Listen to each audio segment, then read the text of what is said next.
Another, I think I saw a post of you clearing this, but let me ask you another. They also targeted your beautiful wife, and then Yes, I saw comment of people because of the way you flaunt your beautiful wife, as every good man should. yes. I've seen comment. They were asking you where is the woman that you suffered with, and you came to say that nobody suffered with you. Yes. Can you? I never knew she was your second wife anyway. Can you clear Uh, that? What happened? Personally, I don't even like discussing my romantic life outside. But the You've truth shown is, us. You've I been was, showing I was, us. You've been yes, showing yes, us. I was first married. By the time I left from Nigeria in 2016, I was married Okay. to my first wife, Oluchi, from Anambra State. I went to Anambra State, did the traditional marriage. She was one of the biggest in Iseke in Ihiala. I was an SA in the National Assembly then. I was senior special advisor to the current senator, to the current Minister of Trade and Investment. So I got married, and when we got to the UK, things didn't really go well as planned, and we separated in 2021. 2021, 2022, 2023. 2024, I found love again as I should. I'm just 37. I mean, I can't, because I was married before and it didn't work, I killed myself. I found love again, and dating and seeing someone new now. So some people just look for where to hold hand. I mean, my romantic life should not be part of why everything I have done in the Igbo world will mean nothing automatically, because myself and my first wife, we separated. My second wife is also Igbo too, from Abia State. So I don't really, I don't think it's a serious matter. It was just, I agree. but I agree. I had to clear the air, because when in that situation, people will always look for where to hold her. So they were saying, hey, what about the one that suffered? I said, actually, nobody suffered with me. Nobody has suffered with me. Because I'll give you an example of the trajectory of my life. When I was 13 years old, I had just moved from Enugu to Abuja. I was selling black market fuel from 13 years old until I was 18. And as a young man of that age, I was making money for my age. I bought the shop that my fuel container was in front. I bought the shop and I started doing movie renting business. As at 18, I had already saved 5 million naira.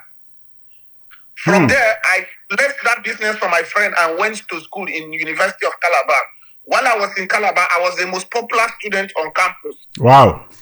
I used to distribute for a company in Anambra State, a company that produces a soap called Demo Care Medicated Soap. I was Wow. their major distributor in the whole of Cross River State and Akwa Ibom. I went to school. I was the first student that put a real LED television, this new generation LED television. I was the first student that had it in my house. I was doing very, very well for myself. When I finished school, I closed down that business. I came to Abuja with over 8 million naira. I rented my house in Abuja before I got to Abuja. When I got to Abuja, I was selling phones at Wuse Market.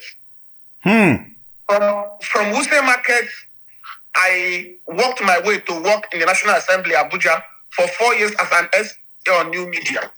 When Bitcoin blew up in 2016, 2017, I left Nigeria to abroad. So nobody can come out and say they really suffered with me. The only person that can say they suffered with me is maybe my late mother, and maybe when I was small. So I just had to debunk that, because no matter how fancy the lies are, you have to always tell the truth. So nobody has really suffered with me. Even a current woman in my life, I can't. Maybe she wake up tomorrow and say she suffered with me. What are you suffering right now? We know what suffering with you means. Yes. Yes. Yes, thank you. There is a current reawakening of young people towards the Biafra agenda. There is now a more like another view, another view. I see the likes of Zetobo Sigwe, Chioma, I see Mazi Ejiofor, I see Charles Obu, I see a lot of people now. What do you have to say about this now? What do you have to say about this? A lot of people are now talking and say, this is not who we are. You people don't speak for us. This is my own opinion. We don't want this. Go ahead.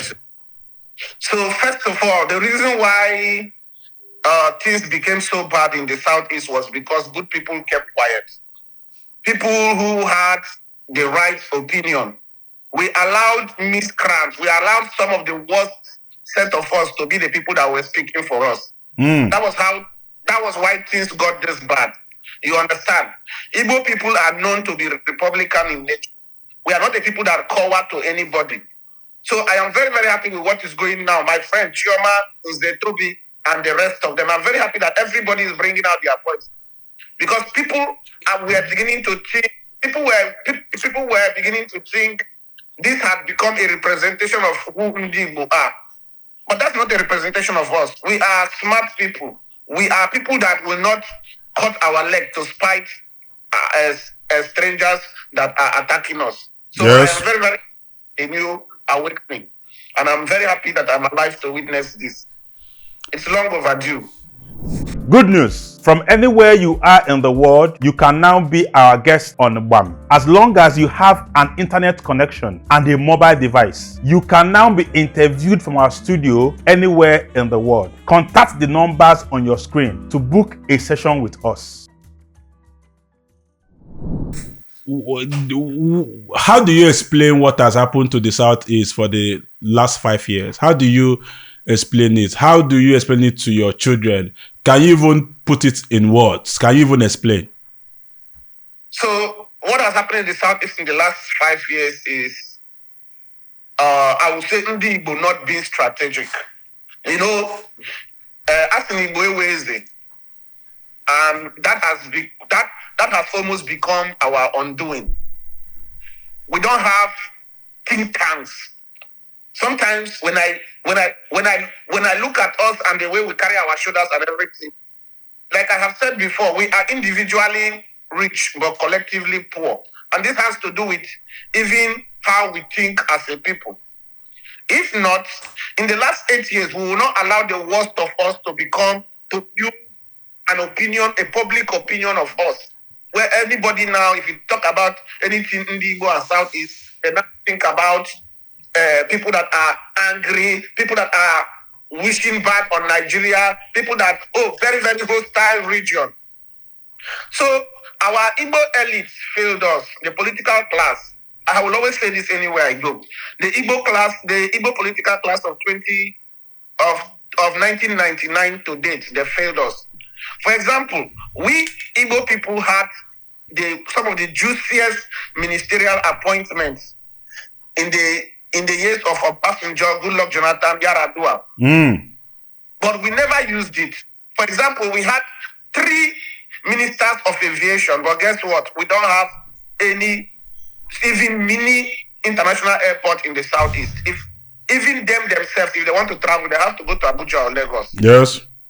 In the old Nigeria, the old Eastern region, then had everything Lagos had, everything Kanu had. So each region was treated like that. So can we also talk about, are we going to talk about marginalization during Obasanjo era? During Obasanjo era, 2 in every 5 government appointees as ministers were Igbo people. So can you say Obasanjo was maltreating Igbo people? No. You understand? What about Goodluck Jonathan? Can we say the same thing for Goodluck Jonathan? We had the juiciest positions during Goodluck Jonathan. So we have, our political elites have failed us. That is what has happened in the last 8 years, not even 5, as you said. The people also, because there was no direction, because there was no sense of direction, the people started moving helter-skelter and we self-destruct. And that is why our region today, forget, We are just individually successful, but collectively as a region, we have not made any progress in the last 8 years. So as a people, we have gone backward 10 years. It's going to take a whole lot. I give you an example. Do you know there is a particular set of SS3 or JSS2 that have graduated SS3 now? They have never gone to school on Mondays. Imagine from JSS2 to SS3 until you graduate, you never went to school on Monday. On Monday, you have to sit at home. So we have actually not really made any progress in the last 8 years. And this is as a result of all the good people either shying away. Nobody wants to talk about it. Nobody wants to be used as the scapegoat. When myself and the IPOB people were going back and forth, and a lot of people came to me, you shouldn't have said this. We know it's the truth, but you shouldn't have said this. You shouldn't have said that. So that has been the problem. Everybody has been trying to shy away from the truth, but we must tell ourselves the truth, like I said, because we are self-destructive. The pathway to Igbo greatness is holding our leaders accountable in the Southeast, electing the right leaders, investing all our money in our region, building our economy. Once we can become economically powerful like the Catalonians of Spain, guess what? Even this secession that everybody is asking for is going to become very, very easy. Did you notice after the election, Tinubu visited some rich people first? Yes. He visited some successful business people first in Nigeria. I will leave it there. Do with that information whatever you want with it. Biafra as a country, do you think is a feasible project? Do you think is even achievable? Biafra as a country?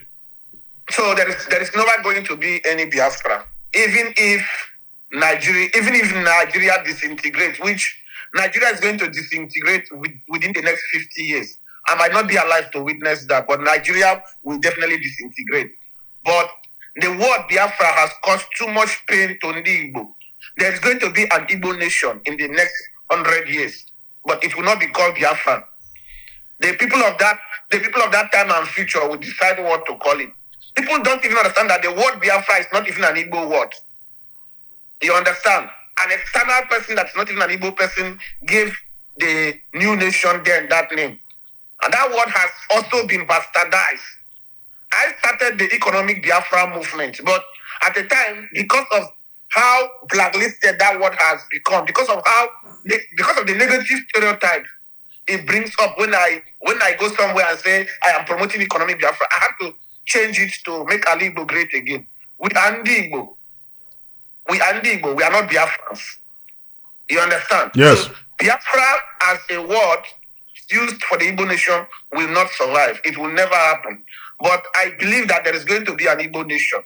The way Nigeria is going, it will disintegrate by itself in the next 50 years. But the Igbo side of Nigeria will not become Biafra. Nnamdi Kanu has just been convicted of the 7 counts. You know, he has just been convicted, and then everybody is reacting. Can you react to that? They have found him guilty of all charges. It's a very sad day for me as a person. Most people don't know, and that's why I laugh at some of these IPOB E-raps on social media. I have personally sat down with Nnamdi Kanu in London. Wow. I have personally sat down with Nnamdi Kanu in London. When Nnamdi Kanu started the movement for the actualization of Biafra, Radio Biafra and the rest of us, some of us initially, we thought he was going to use the method we had thought is the best or wise. I sat down with Nnamdi Kanu in London and I personally advised him and said, one of the things I want you to do is to upturn the political structure in Ali Igbo. What do I mean by that? Now that you have the ears of the people, now that you can say, this market, if you're coming today, the market is going to be shut down. I said, pick the best of us and start putting in political positions. House of Reps, House of Assembly, local government chairman, put people that will be people oriented. Let those people put them in that structure and let them start doing the real work of rebuilding the Southeast. So that with those people, you can now move a referendum, move a motion for referendum at the Senate and the rest. Hi! Now I know why Pine Leaf has been saying land banking is a must. Open and wele cash in jinaka, tinya na ana. Mane fichalo watakili ntola ato table up tona odem around na abalomba. Ha! Sports betting emego malo. Sports betting emego malo. Look at me. Ne fichalo ntola ato table. Nanum okala ndi panum manalo. Ha! Sports betting yo!